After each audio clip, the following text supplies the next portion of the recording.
Hi friends, welcome to our channel Ammi Chutney.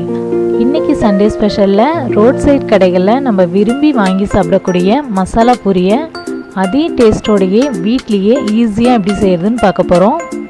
உங்க ஊர்ல எந்த கடையில இந்த மசாலா பூரி ஃபேமஸ்ன்றதை உங்க ஊர் பேரோட கமெண்ட் செக்ஷன்ல கமெண்ட் பண்ணுங்க. இப்போ இந்த மசாலா பூரி எப்படி செய்யறதுன்னு பார்க்கலாம். இதுக்கு மீடியம் சைஸ்ல ஒரு உருளைக்கிழங்கு எடுத்துருக்கோம். உருளைக்கிழங்கோட தோலை சீவிட்டு உருளைக்கிழங்கை நாலாக கட் பண்ணி குக்கரில் சேர்த்துக்கலாம். 2 கை அளவு மஞ்சள் பட்டாணியை ஓவர் நைட் தண்ணியில் ஊற வச்சு வச்சுருக்கோம். மசாலா பூரிக்கு மஞ்சள் பட்டாணி நல்லாயிருக்கும். சப்போஸ் மஞ்சள் பட்டாணி இல்லைன்னா பச்சை பட்டாணி கூட எடுத்துக்கலாம்.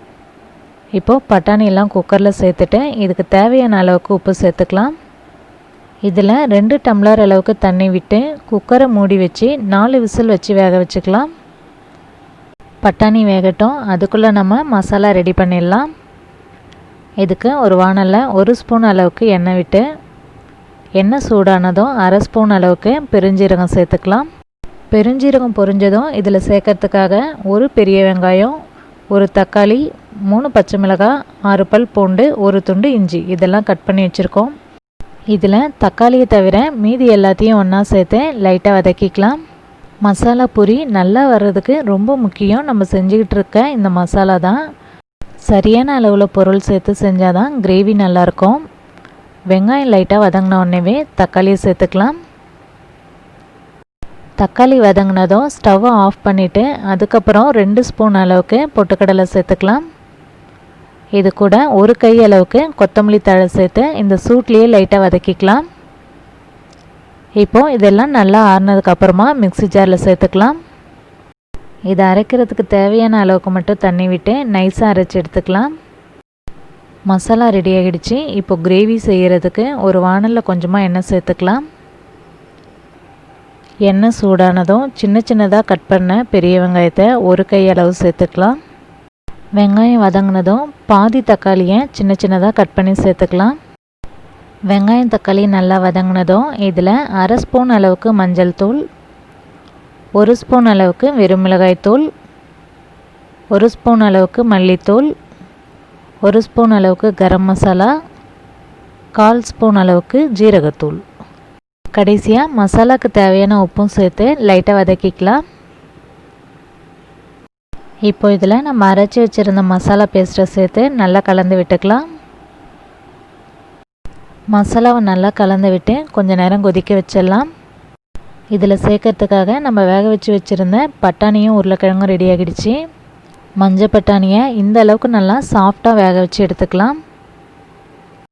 வேக வச்ச இந்த பட்டாணியை முழுசாக அப்படியே மசாலாவில் சேர்க்காம லைட்டாக மேஷ் பண்ணி சேர்த்தோன்னா நல்லாயிருக்கும். அதனால் இது மாதிரி மத்து வச்சு லைட்டாக நசுக்கிக்கலாம். இப்போ இதில் வேக வச்சு வச்சுருந்த உருளைக்கிழங்கெல்லாம் கையாலேயே மேஷ் பண்ணி சேர்த்துக்கலாம். இன்றைக்கி நம்ம 2 பேர் சாப்பிட்ற அளவுக்கு தான் மசாலா பூரி செஞ்சிட்ருக்கோம். இப்போ மசாலா நல்லா கொதிச்சிட்ருக்கு. இதில் வேக வச்சு மேஷ் பண்ணி வச்சுருக்கிற உருளைக்கிழங்கையும் பட்டாணியும் அந்த தண்ணியோடவே சேர்த்துடலாம். இந்த மசாலா கொஞ்சம் தண்ணியாக இருந்தால் தான் நல்லாயிருக்கும். அதனால் தேவைப்பட்டதுன்னா கொஞ்சமாக தண்ணி சேர்த்து கொதிக்க வச்சுக்கலாம். உருளைக்கிழங்குலையும் பட்டாணிலையும் மசாலாலாம் ஏறுறதுக்காக கொஞ்சம் நேரம் கொதிக்க வச்சிடலாம். மசாலா இந்த அளவுக்கு தண்ணியாக இருந்ததுன்னா நல்லாயிருக்கும். இப்போ நமக்கு மசாலா ரெடி ஆகிடுச்சு. பூரியெல்லாம் ஃப்ரை பண்ணிடலாம். கடையில் பூரிக்குன்னு ரெடிமேடாக கிடைக்கிற வத்தல் தான் இப்போ நம்ம ஃப்ரை பண்ணி எடுத்துக்க போகிறோம். இந்த பூரியை நம்ம வீட்லேயே கூட செய்யலாம், ஆனால் அதுக்கு டைம் ஆகும். இது மாதிரி ரெடிமேட் பூரி கிடைக்கிறதுனால டைம் சேவ் ஆகும். அடிக்கடி நம்ம மசாலா பூரி செஞ்சு சாப்பிட்லாம். ஃப்ரை பண்ண பூரியை ஒரு பிளேட்டில் உடச்சி வச்சுக்கலாம். பூரி மேலே சுட சுட மசாலா ஊற்றி சாப்பிட்டா தான் நல்லாயிருக்கும். அதனால் மசாலா ஆறிடுச்சுன்னா லைட்டாக சூடுபடுத்திக்கோங்க. சுட சுட இருக்கிற மசாலாலேருந்து ஒரு 5 கரண்டி அளவுக்கு பூரி மேலே சேர்த்துக்கலாம். மசாலா பூரி நல்லா இருக்கிறதுக்கு ரொம்ப முக்கியம் இந்த கிரேவி தான். இதை மட்டும் நம்ம நல்லா செஞ்சிட்டாலே போதும். இதுக்கு மேலே ஜஸ்ட்டு வெங்காயத்தை மட்டும் தூவி கொடுத்தாலே போதும். ரொம்பவே சூப்பராக இருக்கும்.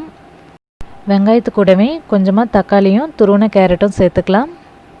வீட்டில் ஓம்பொடி வச்சுருந்திங்கன்னா அதுவும் கொஞ்சம் சேர்த்துக்கலாம். க்ரீன் சட்னி, ஸ்வீட் சட்னியோட டேஸ்ட்லாம் உங்களுக்கு பிடிக்குன்னா அதுவும் இது மேலே சேர்த்து கடைசியாக கொத்தமல்லி தழை சேர்த்து சர்வ் பண்ணலாம். இப்போ நமக்கு சுட சுட ரோட் சைட் மசாலா பூரி வீட்லேயே ஈஸியாக ரெடி ஆகிடுச்சு. நீங்களும் இந்த மசாலா பூரி உங்கள் வீட்டில் செஞ்சு ஃபேமிலியோட என்ஜாய் பண்ணி சாப்பிட்டுட்டு மறக்காமல் எப்படி இருந்ததுன்னு கமெண்ட் பண்ணுங்கள். இந்த வீடியோவை லைக் பண்ணுங்கள், உங்கள் ஃப்ரெண்ட்ஸ்க்கெலாம் ஷேர் பண்ணுங்கள். தேங்க்யூ.